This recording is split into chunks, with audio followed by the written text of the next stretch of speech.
Is technology eroding our humanity, our quality of life, and our well-being?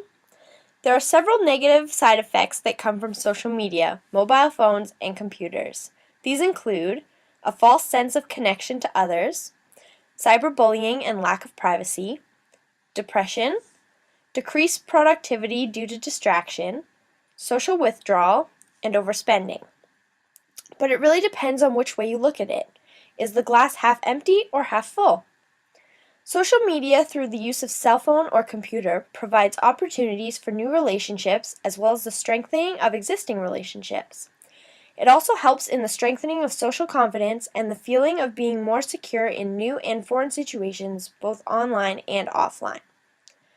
Social media websites typically have settings in which you can block certain people from communicating with you or seeing your activity, which will help prevent cyberbullying.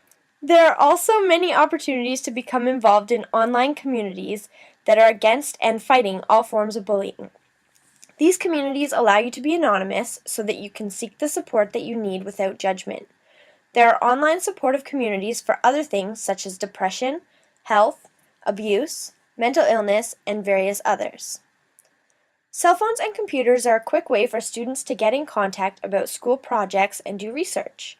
Many high schools, colleges, and universities are converting portions of their curriculums to an online format, whether it be podcasts, submitting projects online, etc. Technology has also provided less theft in various schools as they become moneyless and payments are done digitally. There are also apps available to allow organization and increased productivity, such as calendars, reminders, and sticky notes. If someone leads a very busy life and rarely has time to see or talk to anyone between school or work, communicating via mobile device is a quick way to keep in touch with someone and maintain connections to others. Technology should be seen as a way to augment and not replace an individual's real-life relationships. If someone is trying to stick to a budget, there are many applications available that will help you keep track of spending, finding deals, and offering advice. Some other benefits to cell phones include navigation using maps, the ability to contact someone in an emergency, the ability to locate a missing person based on their cell phone coordinates, and multiple entry points and learning pathways. Some other benefits of social networking include being exposed to new ideas and opinions, keeping in touch with friends and family that live far away, and helping to build one's voice, character, and identity. Some other benefits of computers and the internet include blogs, which are an easy way to share and generate ideas, encourage reflection, critical thinking and collaboration, as well as enhance writing skills. Wikis, which allow individual form of varying backgrounds and viewpoints to work together to accumulate knowledge and offer opinions.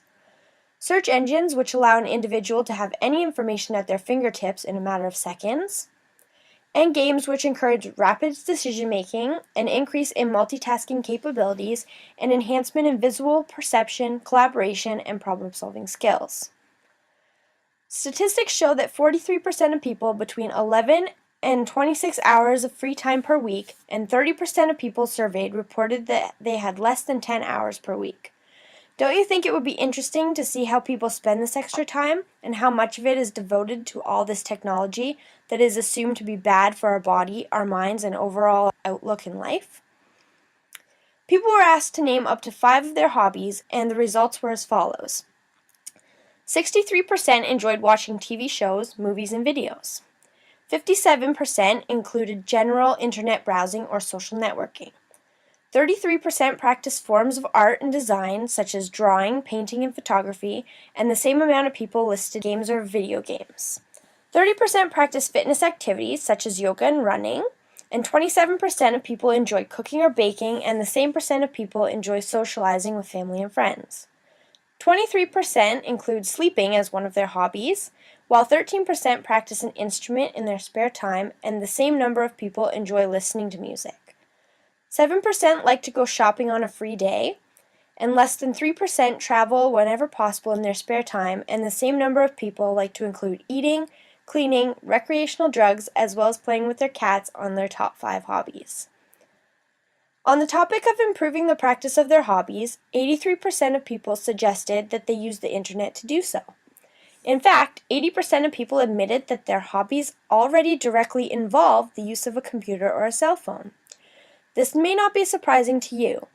However, it's not as bad as it looks, and this is because 90% of people began their hobbies out of self-interest, which may also be described as a concern for one's own well-being. Abraham Maslow's theory of the hierarchy of needs includes self-actualization, which can be defined as the constant desire to achieve one's individual potential, or in other words, self-improvement. Only 23% of people surveyed began or continued their hobbies out of self-improvement. What may be shocking is that these technology-based or technology-involved hobbies, which are believed to achieve the opposite of individual potential and have a negative impact on one's well-being, are actually a helpful step towards self-improvement. Not only does it relax people, but it develops their minds and characters indirectly through knowledge on culture and experience. The internet is a broad network of shared information as it connects stories and ideas of people around the world. People can now learn from each other through mimicking internet tutorials, which has become a popular method of learning and skill development. As psychologist Albert Bandura mentions, most human behavior is learned by observing others. One forms an idea of how new behaviors are performed, and on later occasions this information serves as a guide for someone else. In another study, the data determined that students using social networking sites are actually practicing the kinds of 21st century skills needed to be successful today. They are also sharing creative, original work like poetry and film, and practicing safe and responsible use of information and technology. These benefits apply to any person who has access to technology such as a cell phone or computer. Although technology clearly has several benefits, especially in regards to self-improvement and character development, it is important to be moderate in order to taste the joys of life in abundance. In other words, too much of a good thing can lead to a bad thing. If technology is not used in moderation as a tool for self-improvement, it can control you. Excessive use of technology can become an addiction and create a disconnection from the real world. So, is your glass half empty or half full?